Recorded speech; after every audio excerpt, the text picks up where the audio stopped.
Sejam bem-vindos ao capítulo 7 de João, do Evangelho de João. Lembrando que no capítulo passado, Jesus faz aquela multiplicação dos pães, depois ele atravessa, pede para os discípulos irem de barco para atravessar o rio, e ele vai depois andando sobre as águas. Os discípulos ficam com medo, e ele fala, olha, sou eu, eles recebem Jesus no barco e atravessa. No outro dia, o pessoal que comeu, que se alimentou dos pães e dos peixes que foram multiplicados por Jesus, essa multidão começa a procurar Jesus, pegando o barco, indo de um lugar para outro, até que ele encontra Jesus aqui no capítulo 7. Lembrando que no meio dessa multidão tinha gente honesta, né? Gente de fato sincera, mas também tinham ali os religiosos que queriam cercar Jesus para sondar o que estava acontecendo. E tudo isso começa agora a desdobrar no capítulo 7 de João. Vamos lá? Depois disso, Jesus percorreu a Galileia, mantendo-se deliberadamente longe da Judéia, porque ali os judeus procuravam tirar-lhe a vida. Bom, a Galileia é uma região administrativa daquela parte do Oriente Médio. E ali tem muita gente técnica e é uma mistura muito grande de gente, de povos. Então ali não tem apenas judeus, tem gente do mundo todo ali na Galileia. Tanto é que essa região é conhecida como Galileia dos Gentios. Quem são os gentios? Gentil é todo aquele que não é judeu. Então, se eu sou judeu, eu vou chamar aquele que não é judeu de gentil.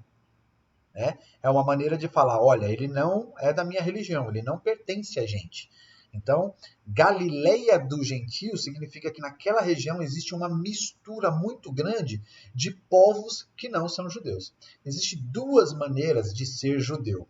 Você nasce judeu através da linhagem de pessoas que têm uma linhagem de parentesco com Abraão, ou alguém que se converte ao judaísmo. Então eu posso não ser da linhagem de Abraão, mas eu me converter ao judaísmo. E quando eu me converto ao judaísmo, se a pessoa é homem, ela vai ser circuncidada. O que é a circuncisão? Circuncisão é aquela operação que todo homem faz para dizer que pertence a Deus, que leva a marca de Deus. Okay? Normalmente, quando o bebê nasce, no 8º dia do nascimento do bebê é feito a circuncisão, que é um corte ali no pipi do neném. Tá bom? É assim que funciona. Eles cortam um pedaço para dizer que aquele ser é de Deus, pertence a Deus. Então aqui Jesus está numa região muito ampla, culturalmente falando, e ele está se mantendo longe da Judéia. Judéia é onde se concentram de fato um número muito grande de judeus, e os judeus estavam procurando matar Jesus, por isso que ele fica longe, por enquanto, dessa região. Versículo 2. Mas, ao aproximar-se da festa judaica dos tabernáculos, bom, vamos lá, já teve a festa da Páscoa. A festa da Páscoa é aquela que comemora a libertação do povo judeu do Egito. Teve a festa que a gente falou no capítulo passado, a festa das semanas, mas também conhecida como festa do Pentecostes, né? Que comemora quando Deus deu a lei a Moisés. E agora ele está falando de uma outra festa, é a terceira grande festa dos judeus, que é a festa dos tabernáculos, festa das tendas, que comemora o período em que o povo judeu atravessou o deserto até chegar na Terra Prometida. Tá bom? Os irmãos de Jesus lhe disseram, você deve sair daqui e ir para a Judéia, para que os seus discípulos possam ver as suas obras. Para que os seus discípulos possam ver as obras que você faz. Ninguém que deseja ser reconhecido publicamente age em segredo. Visto que você está fazendo essas coisas, mostre-se ao mundo. pois nem os seus irmãos criam nele. Na verdade, o que os irmãos de Jesus estão dizendo aqui para ele? Ele falou assim, olha, você está numa terra que não é uma terra que pertence ao seu povo. Não é uma terra onde tem muito gentil. Vai para a Judéia, onde tem muito judeu.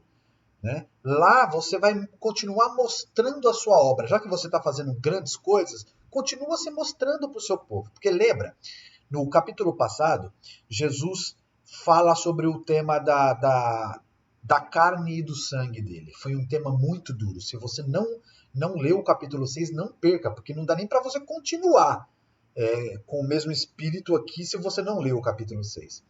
Ele fala que aquele que não comia a carne dele, aquele que não bebeu do sangue dele, praticamente não tem parte com ele.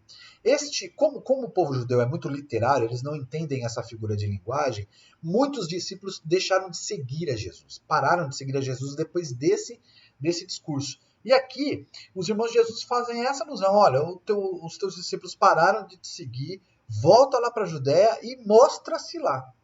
Mas, na verdade, João está dizendo que nem os irmãos de Jesus acreditavam nele. E esse acreditar aqui tem muito mais a ver com não entender de fato qual era a obra, qual era a missão de Jesus aqui. Versículo 6. Então Jesus lhe disse, para mim ainda não chegou o tempo certo. Para vocês qualquer tempo é certo. O mundo não pode odiá-los, mas a mim odeia, porque eu dou testemunho do que o que ele faz é mal. Vocês vão à festa. Eu não subirei a esta festa, porque para mim ainda não chegou o tempo apropriado. Tendo dito isto, permaneceu na Galileia. Contudo, depois que os seus irmãos subiram para a festa, ele também subiu. Não abertamente, mas em segredo. Na festa, os judeus o estavam esperando e perguntaram, onde está aquele homem? Entre a multidão havia muitos boatos a respeito dele. Alguns diziam, ele é bom. Outros respondiam, não, ele está enganando o povo. Mas ninguém falava dele em público, por medo dos judeus. Quando a festa estava na metade, Jesus subiu ao templo e começou a ensinar. Os judeus ficaram admirados e perguntaram, como foi que este homem adquiriu tanta instrução sem ser estudado? Esse sem ser estudado tem muito a ver com Jesus não fazer parte daquela classe de religiosos que passam a vida toda se dedicando ao estudo das Escrituras. Jesus respondeu, o meu ensino não é de mim mesmo, é daquele que me enviou. Se alguém decidir fazer a vontade de Deus, descobrirá se o meu ensino vem de Deus ou se falo de mim mesmo. Aquele que fala por si busca a sua própria glória, mas aquele que busca a glória de quem o enviou, este é verdadeiro. Não há nada de falso a seu respeito. Moisés não lhes deu a lei? No entanto, nenhum de vocês lhe obedece. Por que vocês procuram matar-me? Você está endemoniado, respondeu a multidão. Quem está procurando matá-lo? Jesus lhes disse, fiz um milagre, e vocês todos estão admirados. No entanto, por que Moisés lhe deu a circuncisão, embora na verdade ela não tenha vindo de Moisés, mas dos patriarcas, vocês circuncidam no sábado. Ora, se um menino pode ser circuncidado no sábado para que a lei de Moisés não seja quebrada, por que vocês ficam cheios de ira contra mim por ter curado completamente um homem no sábado? Olha que assunto interessantíssimo. Jesus sabia que de fato esses homens estavam irados porque Jesus fez uma ação no sábado. E como eu já expliquei, fazer qualquer trabalho no sábado é uma afronta aos judeus por causa da lei. A lei mandava guardar o sábado. E não guardar o sábado era um pecado grandioso diante dos judeus. O problema é que a lei também mandava circuncidar os bebês ao 8º dia. Então imaginem o seguinte, se um bebê nascesse numa sexta-feira, completando 8 dias, esse dia cai no sábado. E aí, como é que faz? Eu circuncido o bebê no sábado para não invalidar a lei de Moisés, mas ao mesmo tempo a lei de Moisés manda guardar o sábado? Vocês entendem que tem um problema aí nessa questão de observância da lei? Aí Jesus pega esse problema e traz aos judeus dizendo, olha, vocês não circuncidam o bebê no sábado para não atrapalhar a lei de Moisés para que ela não seja quebrada? Por que então que vocês estão irados comigo porque eu curei completamente um homem no sábado? Veja a lógica de Jesus, sensacional, né? Não julguem apenas pela aparência, mas façam julgamentos justos. Então alguns habitantes de Jerusalém começaram a perguntar: não é este homem que estão procurando matar? Aqui está ele, falando publicamente, e não lhes dizem uma palavra. Será que as autoridades chegaram à conclusão de que ele realmente é o Cristo? Mas nós sabemos de onde é este homem. Quando Cristo vier, ninguém saberá de onde ele é. Enquanto ensinava no pátio do templo, Jesus exclamou: sim, vocês me conhecem e sabem de onde eu sou. Eu não estou aqui por mim mesmo, mas aquele que me enviou é verdadeiro. Vocês não o conhecem. Mas eu o conheço porque venho da parte dele, e ele me enviou. Então tentaram prendê-lo, mas ninguém lhe pôs as mãos, porque a sua hora ainda não havia chegado. Ainda mesmo, muitos dentre a multidão creram nele e diziam: quando Cristo vier, fará mais sinais miraculosos do que esse homem fez? Os fariseus, ouvindo a multidão falando essas coisas a respeito os fariseus ouviram a multidão falando essas coisas a respeito dele. Então, os chefes dos sacerdotes e os fariseus enviaram guardas ao templo para o prenderem. Disse-lhes Jesus: eu estou com vocês apenas por pouco tempo, e logo irei para aquele que me enviou. Vocês procurarão a mim, mas não me encontrarão.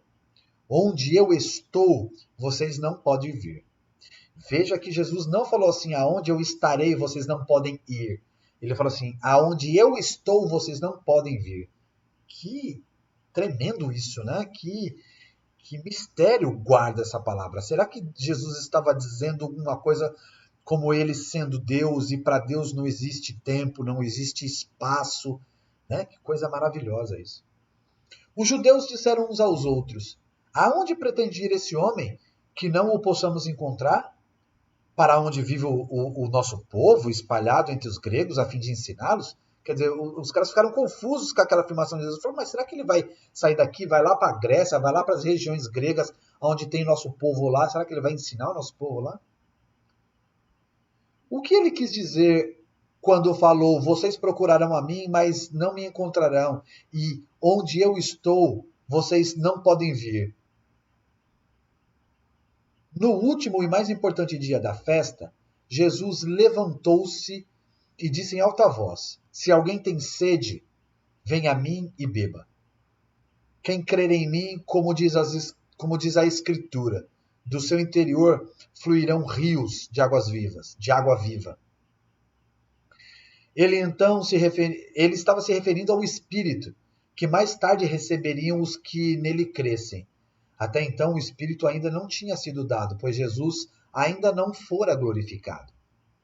Ouvindo as palavras, alguns dentre o povo disseram: certamente este homem é o profeta.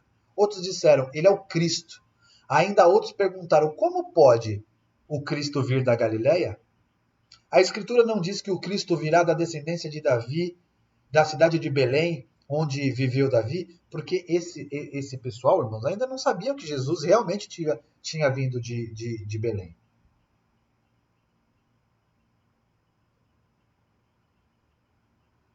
Assim o povo ficou dividido por causa de Jesus. Alguns queriam prendê-lo, mas ninguém lhe pôs as mãos.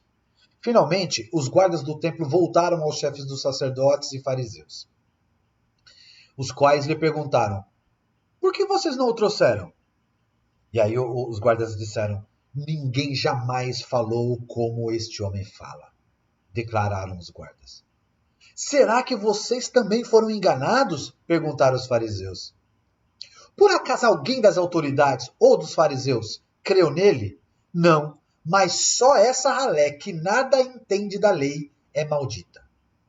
Ou seja, aqui está uma divisão clássica, né, da elite religiosa com o povo. Ele está falando assim, alguém do povo creu? Não. Só esses...